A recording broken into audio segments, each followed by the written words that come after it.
Jake Oren had been a volunteer firefighter for 3 months, and he had learned two things in that time. Stay behind the rope when they told you to, and watch the people who didn't look rattled. Lena Das did not look rattled.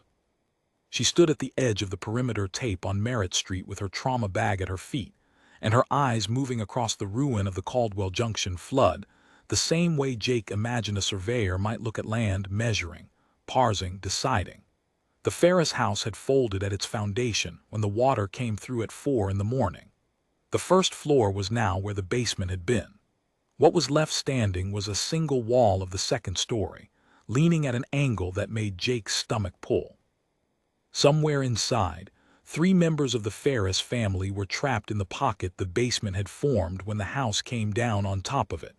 The father was reported unresponsive. Incident Commander Warren Briggs was running the scene from the command vehicle, and he was good at it. Jake had to give him that. He moved fast. He organized the certified rescue team into the entry point on the south side. He pulled the structural engineer to the front and listened. He was decisive and he was loud, and every order he gave had a clear shape to it. The order he gave, Lena Das, had been the clearest of all. "I need certified rescue and a structural team inside," Briggs had said, not unkindly, not meanly, just in the tone of a man who had made this particular assessment 100 times. "I don't need an EMT in there adding to my problem. Stay with the perimeter. Help with triage when we bring them out." Lena had nodded once. She had not argued. She had picked up her bag, walked to the perimeter tape, and stood there. Jake had been posted 6 feet to her left. He wasn't sure why the assignment bothered him. She was an EMT. She wasn't certified for structural rescue. She wasn't on the entry team, and Briggs was right in every practical sense. But something about the way she stood there, hands easy at her sides, watching the house the way she was watching it, made Jake feel like he was missing something he didn't have the vocabulary to name. "You know the family?" he asked her, because he needed to say something. "No," she said. "You know that house layout?" "I know what it sounds like when someone is still breathing in a flooded space." Jake looked at her. She was looking at the leaning wall. The water table under Caldwell Junction had been rising for 6 hours before the flood event. The basement pocket, the structural engineer had told Briggs, was holding for now. There was air, but the father, per the family's account shouted through the breach, had been struck by the collapsing interior staircase and was not moving. The water in the pocket was at waist level and climbing at roughly 4 inches an hour. The entry team went in at 6:11. They came out at 6:34. The interior access to the basement had flooded. The stairwell passage had closed with another shift in the structure, not catastrophic but complete. The team lead came to Briggs and told him what they needed: a secondary breach point, a water pump, 30 to 40 minutes minimum. The family, a mother and a teenage son, were vocal, responsive, and elevated on furniture above the water line. The father was not responding to voice. Jake watched Briggs absorb this. He watched Lena absorb it too. And then he watched her pick up her trauma bag, duck under the perimeter tape, and walk toward the house. "Hey," Jake said. She didn't stop. She turned left toward the north face of the building, where a narrow gap remained between the collapsed first floor and the earth. A passage the structural engineer had flagged, and then immediately ruled out as too unstable for the entry team's equipment. Jake understood, in the 3 seconds it took him to process what he was seeing, that she hadn't been watching the house the way a surveyor watches land. She'd been watching it the way someone watches a problem they've already solved, waiting for the moment the solution becomes available. He had been ordered to stop unauthorized personnel from entering the structure. He looked at the gap. He looked at her. She was already at the gap, flat on her stomach, pulling the bag after her. Jake stood at the perimeter tape and did not move to stop her. He would think about that later. He would think about it for a long time. Inside, Lena Das moved through 40 feet of collapsed material in the dark by feel.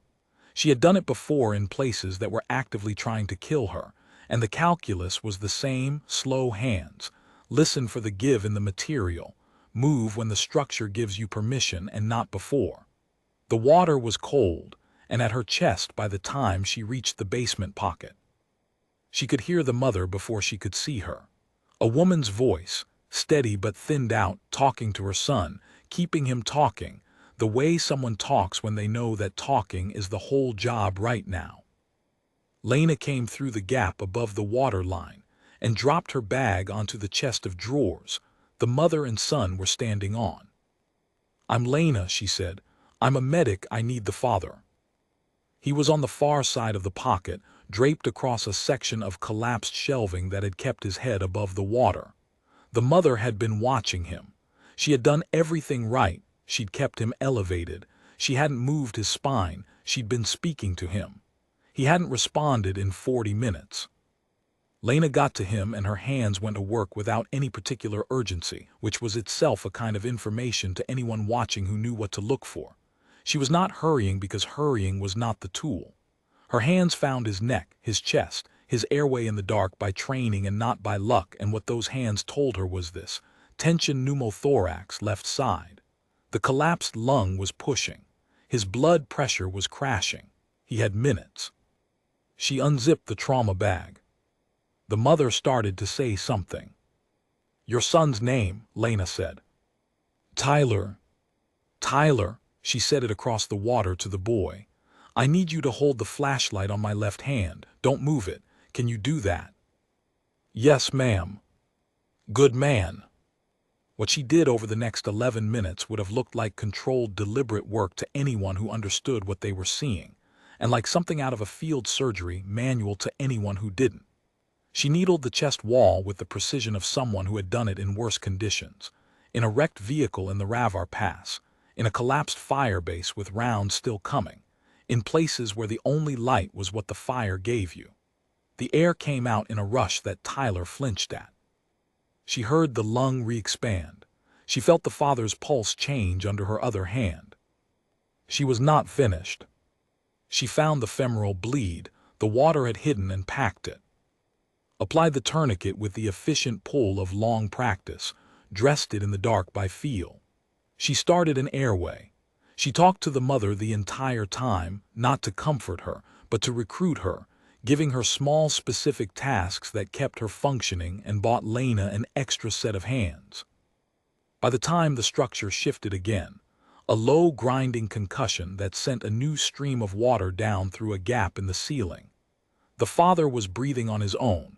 His pressure was climbing, and Lena had positioned herself with her back against a section of shifted floor beam that had dropped to a 45-degree angle above them. The beam wanted to come down. She put her back against it and held. She was still holding it when the rescue team breached the north wall 41 minutes after she had gone in. The secondary breach team came through with lights and rope and water pumps, and the lead medic, a man named Garrison, a staff sergeant's anchor tattoo on his right forearm, 3-tour in his posture, was the first one through the gap. He swept the light across the pocket and stopped it on the father, assessed in 2 seconds, looked at what had been done. He moved to the father's side and read the tourniquet. He looked at the airway. He looked at the chest seal. He had seen this work before. He had been trained to do this work himself, in a program that had very few graduates and even fewer who were any good at it. Garrison looked across the water, at the woman braced against the beam. She had not moved. She was wet to her collar and her arms were flat against the wood, and she was looking at the father to make sure he was still breathing, not at Garrison, not at the light. "Who did this?" Garrison said. "I did," Lena said. The team pulled her off the beam and the beam shifted and held on its own. The movement that had threatened it had settled. They walked her out through the breach. Behind them, the team secured the father for extraction, and the mother came to him and held his face with both hands in the cold water. Outside on Merritt Street, the morning light had come up gray and flat. Briggs was at the breach point with his radio and his clipboard, and the expression of a man who had run 200 incident scenes and was processing something that didn't fit any of them. Garrison was behind Lena, one hand on her shoulder guiding her to the ambulance, and his eyes were on her left forearm where the sleeve had ridden up. On her forearm at the inside of the wrist was a tattoo, small, a vertical line with a horizontal bar, a stylized marker, the kind a person might not recognize unless they knew exactly what they were looking at. Garrison knew what he was looking at. It was the 18D mark, the Special Forces Medical Sergeant qualification. There were not many of them. There were very few women among them. There was exactly one who had been at Ravar Pass. Garrison stopped walking. Briggs had his radio keyed. The state emergency director had been monitoring the helmet cam feed from the secondary breach team, a feed that had come live the moment they went through the wall, that had captured everything in that basement with its light, that had been running and recording for 41 minutes before any of them outside knew what they were seeing. The radio opened. "Command, this is Director Holt." The voice was level, the way voices get when someone is working hard to keep them that way. "Can someone confirm the identity of the woman who was on site?" Briggs looked at Lena, he looked at Garrison, he looked back at Lena. Garrison answered, "Her name is Das, sir, SFC Lena Das." He paused, "Call sign Fieldstone." The radio was quiet for 2 seconds. "Director Holt copies," the voice said. "Fieldstone, I don't know if you're still on comms, but what you did in there is in the record, every bit of it." The whole rescue team on Merritt Street heard it. They had all been in the channel.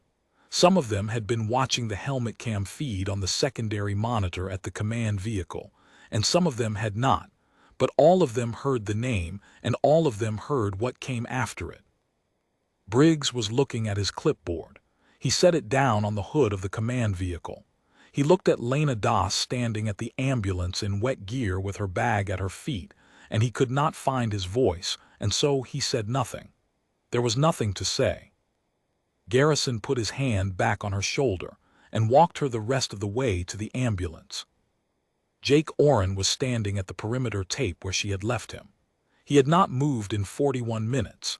He had watched the breach team go in, and he had counted the minutes against what he knew about traumatic arrest in flooded spaces and the math of a man who had been down for over an hour.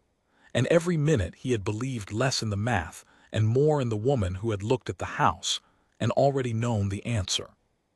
He watched them bring the father out on a backboard, alive, breathing, a tourniquet on his left thigh, and a collar at his neck and color in his face that had no business being there. He watched Garrison walk Lena to the tailgate of the ambulance, and she sat down on it and accepted a thermal blanket and looked immediately back at the house to watch the extraction.